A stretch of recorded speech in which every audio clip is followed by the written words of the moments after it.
India Sri Lanka கடையில் first T20 international match நடக்க போது அதோட ஃபேண்டசி ப்ரிவியூ பார்க்க போகிறோம். World cup champion India. ரீசெண்டாக இந்தியா வேர்ல்ட் கப்பை ஜெயிச்சது பெருமைக்குரிய ஒரு விஷயம். ஜிம்பாப்வே கூட சீரியஸ் ஒன்று போச்சு. அதில் முதல் போட்டியிலே தோத்தாங்க. வேர்ல்ட் கப் சாம்பியன் ஆனதுக்கப்புறம் வேர்ல்ட் கப்புக்கே தகுதி பெறாத ஒரு டீமோட தோல்வி அப்படிங்கிறது பின்னாடிவாக இருந்தால் கூட பேக்கெண்டில் சூப்பராக வந்தாங்க. சுப்மன் கில் தலைமையில் 4-1 அப்படின்ற மாதிரி அந்த சீரியஸ் ஜெயிக்கப்பட்டது. இப்போ தலைமை மாறுது. சூரியகுமார் யாதவுக்கு கீழே இந்த சீரியஸ் போக போகுது. ஹார்திக் பாண்டியா இதுக்கு முன்னாடி இருந்தார். வேர்ல்ட் கப் சாம்பியன் ஆகும்போது ரோஹித் சர்மாவோட தலைமை இருந்தது. ரீசெண்டாக இந்தியாவோட கேப்டன்ஸ் மாறிக்கிட்டே இருக்காங்க. இன்னொரு பக்கம் ஸ்ரீலங்காவுக்கும் அதே நிலைமை தான். அந்தளவுக்கு கிரேட்டாக கிரிக்கெட் வெளிப்படுத்தலை அப்படின்னா கூட ஒரு பக்கம் சனக்கா இருந்தார், அதுக்கப்புறம் ஹசரங்கா, இப்போ அசலங்கா அப்படின்னு மாறி இருக்காங்க. அசலங்கா ரீசெண்டாக ஒரு கப்பு டொமஸ்டிக்கில் லங்கா ப்ரீமியர் லீக்கு அடித்து கொடுத்தாரு. அந்த வகையில் அவரை நம்புகிறாங்க. ஓரளவுக்கு டீசன்ட் கேப்டன்சி அங்கே இருந்தது. பேட்டிங் பேஸில் இம்ப்ரூவ்டு ஷோ பண்ணுறாரு. அந்த இடத்துல அவரை கேப்டன் ஆக்கியிருக்காங்க. அது தொடருமானு பார்க்கணும். இன்ஜுரி கன்சர்ன் அந்த டீமுக்கு இருக்குது. நிறைய இன்ஜுரி ரீப்ளேஸ்மெண்ட் இந்த சீரியஸில் சொல்லியிருக்காங்க. பேசலாம். @MSC Cricket 11 அப்படின்னு சர்ச் பண்ணி டெலகிராமில் ஜாயின் பண்ணிக்கோங்க. குழப்பம் இருந்ததுன்னா டாப் காமெண்டில் லிங்க் இருக்குது, கிளிக் பண்ணி ஜாயின் பண்ணிக்கோங்க. விஷன் 11 ஸ்மால் லீக்குக்கு பெஸ்ட்டான ஒரு ஆப்பு.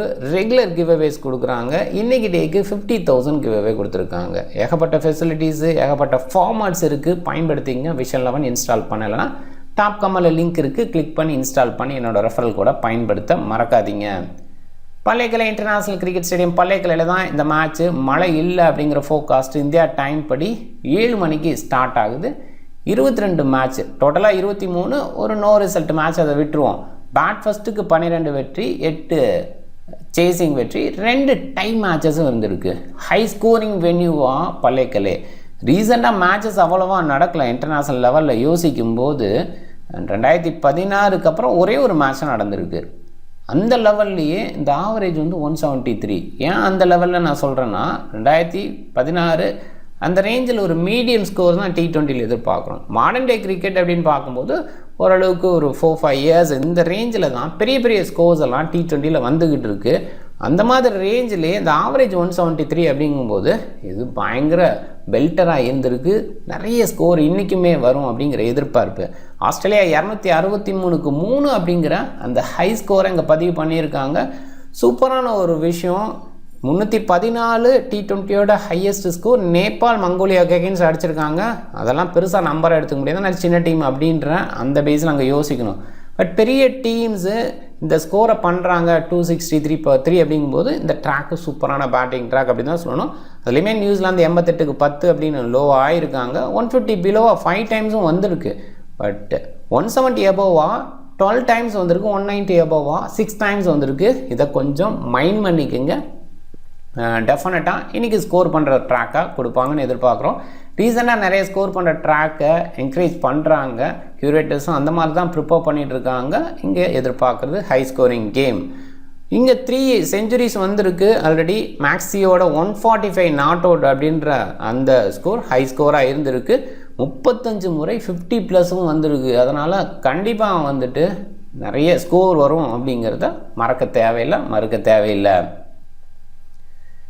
இந்தியாவை பொறுத்த வரைக்கும் கலீல் அகமது, சிவம் துபே, ரியான் பராக் அண்ட் சஞ்சு சாம்சனை விட்டுட்டு போவாங்க. இது கொஞ்சம் ஹார்ஸ் கால் தான். ஏன்னா ரியான் பராக் அந்த மாதிரி பர்ஃபார்மன்ஸு கொடுத்தாரு. அவருக்கான வாய்ப்பு இங்கே இல்லைன்ற மாதிரி.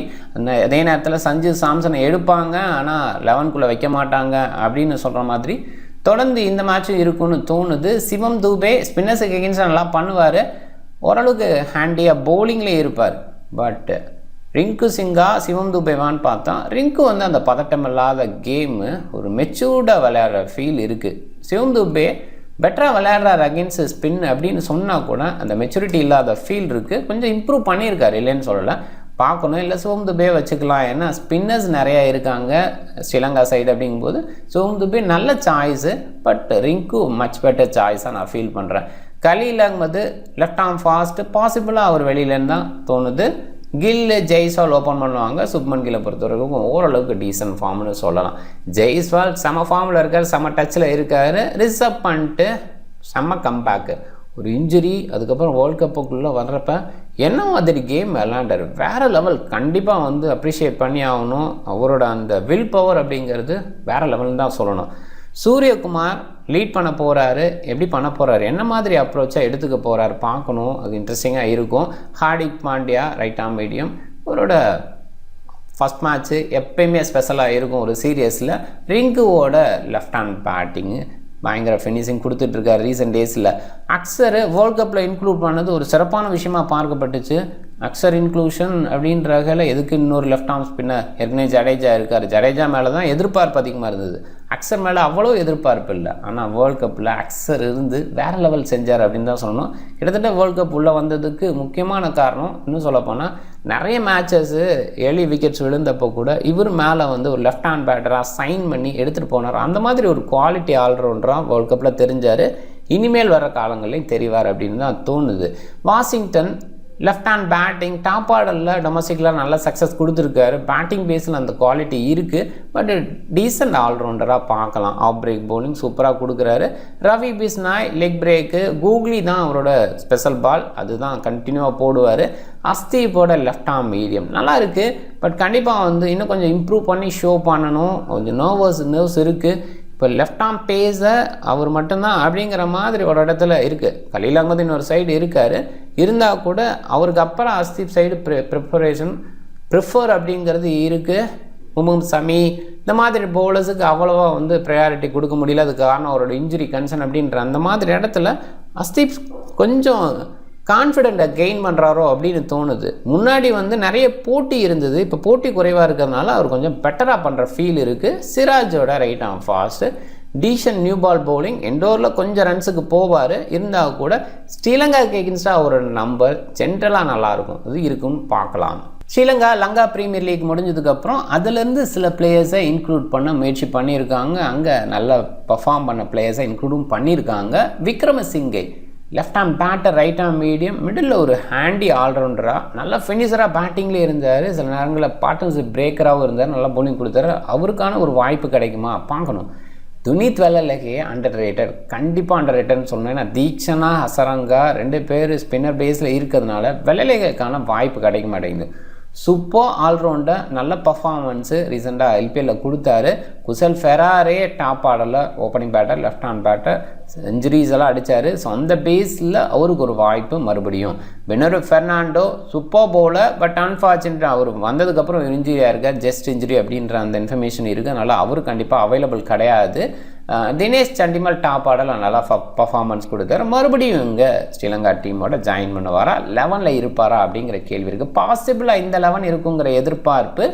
10 Nissanka and Avishka Fernando open பண்ணுவாங்கங்கிற எதிர்பார்ப்பு. இந்த ஓப்பனிங் பேர் மாறலாம். குசல் மெண்டிஸ் இதுக்கு முன்னாடி ஓப்பன் பண்ணது. அவிஸ்கா ஃபெர்னாண்டோ ரீசெண்டாக நம்பர் 4ல் இறங்கி தான் நல்லா சக்ஸஸ் கொடுத்தாரு. அந்த பேஸில் கொஞ்சம் லேட்டாக கொண்டு வரலாம், நம்பர் 3 அவரை கொண்டு வரலாம் அப்படிங்கிற அந்த ஆங்கிள் யோசிச்சா ஆச்சரியப்படுறதுக்குள்ள ரெகுலர் ஓப்பனரான குசல் மெண்டிஸ் அண்ட் நிசங்கா ஓப்பன் பண்ணலாம். இது ஆன் டைமில் பார்த்துக்கணும். ஆனால் அவிஸ்கா ஃபெர்னாண்டோ இதுக்கு முன்னாடி இன்டர்நேஷனல் லெவலில் ஓப்பன் பண்ணி நிறைய பார்த்துருக்கோம், பவர் பிளேவை யூட்டிலைஸ் பண்ணி பார்த்துருக்கோம்.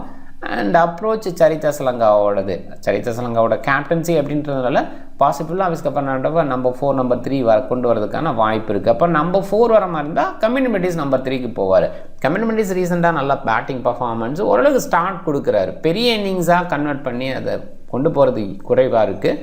பட் கண்டிப்பாக இம்ப்ரூவ் பண்ணிப்பார். Left arm orthodox, off break bowling ரெண்டுமே போடக்கூடிய குவாலிட்டி அவர்கிட்ட இருக்குது. தேவைப்பட்டால் பயன்படுத்திப்பாங்க. ரொம்ப ரேராக தான் நான் பார்க்குறேன்.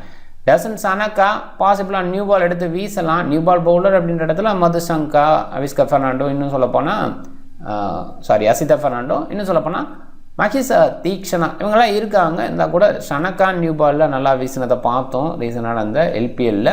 அந்த பேஸில் அவரை கொஞ்சம் யோசிப்பாரா அசலங்கா பார்க்கணும். வனிண்டு ஹசரங்கா டீசெண்டான பேட்டிங், டீசெண்டான பவுலிங் கொடுக்க முடியும். சூப்பர் ஆல்ரவுண்டராக தொடர்ந்து இந்த டீமுக்கு இருக்கார். மகிஷா தீக்ஷனா ஆஃப் பிரேக் பவுலிங், சில லெஃப்ட் ஹேண்டர்ஸ் இந்தியா சைடு இருக்கிறதுனால ஒரு கன்சிடரபிளாக இருக்கார். மதுசங்கா ரீசெண்டாக கொஞ்சம் டவுனாக இருக்கார். இந்த மாதிரி கண்டிஷனுக்கு பெஸ்ட்டாக இல்லை, ஒரு ஓவர் காஸ்ட் கண்டிஷன் இருக்குது. அந்த பேஸில் மதுசங்காவுக்கு எதுவும் பெஸ்ட் அவுட்புட் கிடைக்குமா? பாசிபிளாக பெனரு ஃபெர்னாண்டோ இருந்தால் அவருக்கான வாய்ப்பு தான் இருந்திருக்கும். ஏன்னா ரீசெண்டாக மதுசங்கா அந்தளவுக்கு பெஸ்ட்டாக இல்லை. Asitha Fernando super bowling performance கொடுத்தாரு. அது இங்கே தொடரும்னு நம்பலாம். Matheesha Pathirana left right arm fast, கண்டிப்பாக டீசன்ட் பவுலிங் கொடுக்குறாரு. அவரோட yorker length, slingy action, opponent பேட்டரை டிஸ்டர்ப் பண்ணுற ஒரு விஷயமா இருக்குது. அதில் சக்ஸஸும் கொடுத்துட்ருக்காரு. இந்தியா பாசிபிளாக பேட்டிங் ஆர்டரில் பெரிய மாற்றங்கள் செய்ய மாட்டாங்க. ஒரு வேளை ஏர்லியாக விக்கெட்ஸ் விழுந்தால் அக்சர் பட்டேலுக்கான வாய்ப்பு கொடுத்து மேலே அனுப்ப பார்க்குறாங்களா, இதுக்கு முன்னாடி அப்படி தான் பண்ணியிருக்காங்க. அந்த மாதிரி ஒரு விஷயம் ரொம்ப ரேராக அந்த மேட்ச் பொறுத்த வரைக்கும் எதிர்பார்க்குறோம். ஸ்ரீலங்கா பேட்டிங் ஆர்டர் குழப்பம் இருக்குது, டாப் 4 மாதிரி வரலாம், அண்ட் பாட்டமில் இப்படி தான் இருப்பாங்க அப்படிங்கிறது எதிர்பார்ப்பு. பவுலிங் ஆப்ஷன் இந்தியாவுக்கு 6 ஆப்ஷன்ஸு நமக்கு தெரிஞ்ச ஒரு விஷயந்தான். பிஸ்னா, அஸ்தீப், சிராஜ் உங்களோட முழுமையான பவுலிங் இருக்குங்கிற எதிர்பார்ப்பு. அஸ்தீப் சிங் அண்ட் முகமது சிராஜ் எண்டோரில், பாசிபிளாக ஹார்டிக் அண்டு அஸ்தீப் சிங் எண்டோரில் வீசினா ஆச்சரியப்படுறதுக்கு இல்லை. இந்த சைடு பவுலிங் ஆப்ஷன் இங்கேயுமே ஒரு 6 ஆப்ஷன்ஸ் இருக்குது. வனிண்டு, தீக்ஷனா, பதிரானா முழுமையான ஒரு வீசுவாங்கங்கிற எதிர்பார்ப்பு. அதில் அசித பெர்னாண்டோ அண்ட் பதிரானா 2 பேரும் எண்டோரில் வீசுறதுக்கான வாய்ப்பு.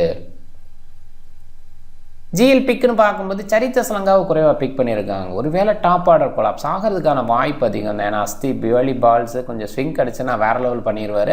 அந்த இடத்துல சரித்த சலங்காவோட பேட்டிங் பார்க்கலாம். அவர் மிடில் ஆர்டரில் வந்தால் கூட நல்ல ஸ்கோர் பண்ணக்கூடிய எபிலிட்டியோட நிறைய டைம் ஷோ பண்ணியிருக்காரு. அதனால் ஒரு கன்சிடரேஷன். தீக்ஷனாவை குறைவாக பிக் பண்ணியிருக்காங்க. ரீசெண்ட் டேஸில் அந்தளவுக்கு விக்கெட் டேக்கிங்கில் இல்லை, அதை அக்செப்ட் பண்ணி தான் ஆகணும். இருந்தால் கூட ஒரு பாயிண்டில் சில left handers India side top ஆர்டரில் இருக்கனால சக்ஸஸ்ஃபுல்லாக இருக்கலாம். வாஷிங்டன் சுந்தர் கண்டிப்பாக டீசன்ட் பவுலர், விக்கெட் டேக்கிங்கில் ரீசெண்டாக நல்லா இருக்கார். அவர் கொஞ்சம் கஷ்டப்பட்டுட்டு இருந்தார். ஐபிஎல்லாம் செலக்ட் பண்ணவே இல்லை, 11க்குள்ளேயே கொண்டு வரல அப்படின்ற அந்த இடத்துல. பட் டெஃபினட்டாக சூப்பர் ஆல்ரவுண்டர், டவுட்டே கிடையாது. Ravi Bishnoi decent leggie. So இதில் ஒரு பாயிண்ட் வைக்கும்போது நிறைய நேரங்களில் ஏர்லி மேட்சஸில் ஹார்டர் ட்ராக்ஸில் ரவி பிஸ்னாய் பெஸ்ட்டாக இருந்திருக்கு. ஒரே ட்ராக்கில் ஒரே கிரவுண்டில் மேட்சஸ் நடக்க போகிறதுனால பிஸ்னாயோட இம்பார்ட்டன்ட் முதல் போட்டியில் இருக்கும். ஜெய்ஸ்வால், சூரியகுமார், ஹார்திக் பாண்டியா, வனிண்டு ஹசரங்கா இவங்கெல்லாம் சேஃபாக யோசிக்கிற கேப்டன்ஸு. அவிஸ்கர் பெர்னாண்டோ பர்டிகுலராக எல்பிஎல்லில் நல்ல ஸ்கோர் பண்ணியிருக்காரு. ஸ்ரீலங்காவில் அவரோட ஸ்கோரிங் நல்லா இருக்குது. ஸோ அந்த பேஸில் யோசிக்கும் போது அவிஸ்கர் பெர்னாண்டோ ரொம்ப நல்ல சாய்ஸு. குசல் மெண்டிஸ், ரிஷப் பண்ட் இவங்களையும் கொஞ்சம் கன்சிடர் பண்ணணும். இவங்கெல்லாம் கொஞ்சம் பிகினிங்ஸ் பில்ட் பண்ணக்கூடிய பிளேயர்ஸு, டாப் ஆர்டரில் வரக்கூடிய பிளேயர்ஸு. நிறைய நேரங்களில் இந்த பர்டிகுலர் கிரவுண்டு டாப் ஆர்டர்ஸுக்கு சக்ஸஸை கொடுத்துருக்கு பேட்டிங் பேஸில். ஸோ அந்த இடத்துல யோசிக்கும் போது டெஃபினட்டாக நல்ல சாய்ஸஸாக இவங்களெல்லாம் பார்க்கலாம். டீம் பாருங்கள், ஹார்திக் பாண்டியா, வனிண்டு ஹசரங்கா சேஃபஸ்ட்டு கேப்டன்ஸு, 2 பேருமே ஆல்ரவுண்டர்ஸு. பாசிபிளாக ஏர்லி ஸ்விங்கு கிடச்சி ஏர்லியாக விக்கெட்ஸ் விழுந்தால் இவங்களோட பேட்டிங் பர்ஃபார்மன்ஸ் அடிஷ்னலாக வரும். பவுலிங் பேஸில் மோஸ்ட்லி 4 ஓவர்ஸ் வீசுவாங்க அப்படிங்கிற எதிர்பார்ப்பும் இருக்குது. பயன்படுத்திக்கிங்க. நீங்கள் டிஃப்ரெண்ட் டீமை ட்ரை பண்ணுங்கள். இந்த வீடியோ பிடிச்சிருந்தால் லைக் பண்ணுங்கள், உங்கள் ஃப்ரெண்ட்ஸுங்களுக்கு ஷேர் பண்ணுங்கள். சேனலை சப்ஸ்கிரைப் பண்ண மறக்காதீங்க. மிக்க நன்றி.